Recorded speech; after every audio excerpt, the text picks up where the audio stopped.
I know this is a big thing now, but we've just got to keep having the conversation about it. AI and automation replacing PPC managers, or even above that, replacing marketing specialists or digital marketing specialists. So Yeah. I internally, like not even internally, I've just come up, like my brain just works in frameworks and I spend a lot of time just self-reflecting, but things just kind of come through. And a big methodology that's come through recently for me is I call it the 10-80-10 principle, which is a lot of times someone might get work and then they delegate. They either do the work themselves, so they're doing 100% of the work, or they do like 20% of the strategy and then get someone else to do the other 80% of the results. Why I call it 10-80-10 is because I like to call like 10% is the start, is like high quality strategy and direction. The next 80% is delegation or doing the work. And then the last 10%, God forbid, is quality checking. Now, the reason why most people, when they delegate or offshore work, like, people you're talking about, the white label people who sell services, is the reason they go bad is because they don't know how to quality check, because they're not actually good at their skill set. With AI and automation, people just think they can just throw all the information in there with that first bit of the strategy and then just trust the automation without that last 10% of quality checking. So I think what's going to happen more and more now with AI and automation is you've got to feed it really good inputs, but you've got to be really good at your craft to know what the output is and make sure it's like absolutely aligned. And you can spend more and more time automating and leveraging AI and automation in the middle, but you've got to have the human touch on the front end and the back end, or you're just going to be cooked. Yep. And you'll lose clients and they'll know it. They'll see that like, hey, this person's just like putting in ChatGPT. I can tell it. I'm paying them a lot of money now. There's no quality checking or refinement or alignment here. Yeah, what are your thoughts, mate? Because this is just my experience right now, seeing amazing results with it. But you've got to make sure that you're quality checking at those end as A well as 10. you're doing the strategy at the start. Yeah, so you know me, I'm a super nerd. I'm always looking at Really? the That's latest. crazy. Yeah, crazy, surprising, right? So I'm real deep into the AI stuff, and let's just say LLMs to be more technically specific here, because that's what most of us are talking about. We talk about Yeah. ChatGPT or the Claudes or whatever.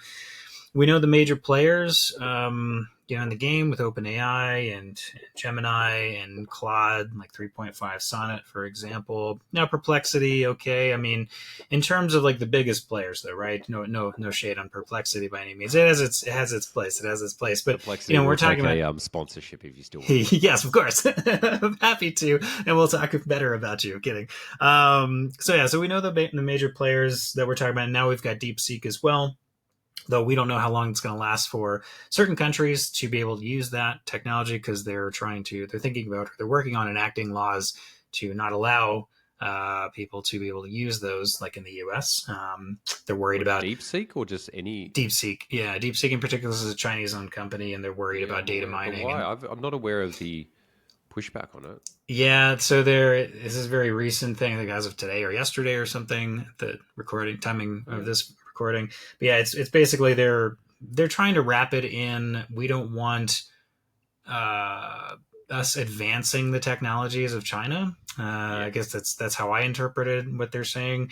So there's, and they're also concerned about privacy issues and data mining, etc. So they're thinking about fining people. I think regular consumers up to 1 million, businesses up to 100 million, putting people in prison for up to 20 years or something for using the technology.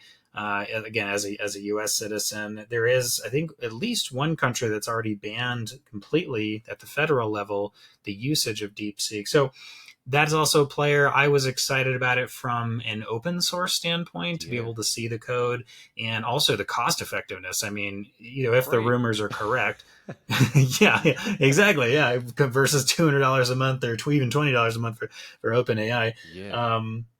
Depending on your plan. So there was a lot of promise in that. Of course, we had those concerns as Americans and other countries about privacy and things like that, being a Chinese-owned company, et cetera, et cetera. But we know the major players. One thing I've been kind of rattling around in my brain is, because you had touched on a little bit in terms of clients recognizing that you're using it. At the end of the day, use the tools that are going to help you provide value for the services that you're offering. Who cares? If the client has a problem with you using AI, can I use spreadsheets? Is that okay with you, Mr. Business? Come on, No, that's ridiculous. manual calculator with those Yeah, on the screen. I'll talk a little bit about how I've updated my usage of it as well. But I just wanted to kind of talk to you about this because it's something I've been playing around with, which is putting disclaimers in emails about. Sometimes I'll just make it super short and sweet. I'll say written by me. What's that thing? Written by me, enhanced with ChatGPT, right? Yeah. Because I don't want the client to feel like this is all just ChatGPT. Because if they've ever even used it, they realize that it's not going to be able to think of all of these ways of putting it or whatever.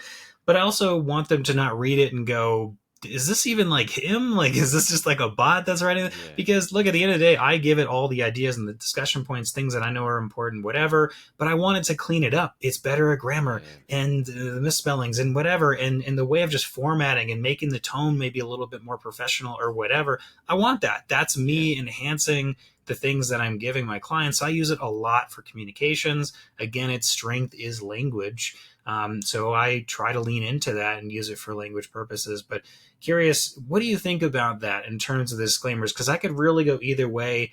I think eventually there might be policies where tools like Gmail and Outlook will automatically tell the person that this may have been written by an LLM. I think we're getting there eventually, just for kind of transparency reasons. But what are your thoughts on that? Look, I always touch up. So, for example, one of the biggest use cases we're using it for now, what I'm using it for particularly, is when I have a call with a client, we record the call and there's a transcript with it. Or if I do a Loom video, there's a transcript. But then I just get the transcript and I'll put into ChatGPT going, for example, if it was a call, like maybe for an hour, like I don't want to be writing long emails and like, I want to have a call with a client. We're throwing ideas, talking for ages. And I go, summarize this into practical steps with who's responsible and timelines. Right. And within like 30 seconds, maybe a minute, because I've noticed GPT is being slower, but I think because the thinking power is much better now. Depends on the model, Yeah, I think it's amazing. I don't think there's an issue, but then when I look at it, I'll tweak things again. So it's more that it's taken a bunch of ideas that I've co-created with the client, put it in our language and just formatted it. I never ask it to give me ideas. I just ask it to summarize things or make it more concise.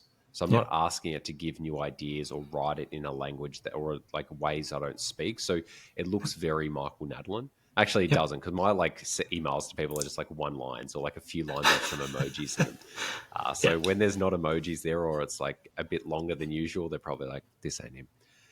I just think it depends on if you're using it to summarize work. Like you said, you're giving it inputs in like maybe a call or a Loom or something versus you're going, pump me out a strategy here. It just depends on what the like input versus output is. Agreed. I wouldn't wholesale throw it out for brainstorming. I think there's a place for that, especially if you use better models that do the quote unquote thinking I still use or whatever. It for brainstorming, definitely, but I don't present that to the client. I would take the ideas and then reword it myself to do it. So it's not like we don't use it for brainstorming. It's more that when I give the work to the client, it's when it's primarily been me versus if I'm brainstorming, I'll just cherry pick what's out and then phrase it into our own work. Yeah. And of course, you got to look at it, guys, from the hallucinations, right? Look for those. Sometimes we'll just throw something in. You're like, where did you even get that from? Especially if you use the lower models. That's why you need that quality check, that last 10% I was talking about. You've got to have the skill set and expertise. Now, there's either two issues that will come from that. Number one, the client won't notice and you ruin their business. Or number two, they do notice it and they think you're an idiot. And then you lose reputation. Funny, not funny, but I'm a dark humor fan, so that was funny to me. But yes, that is brutally true.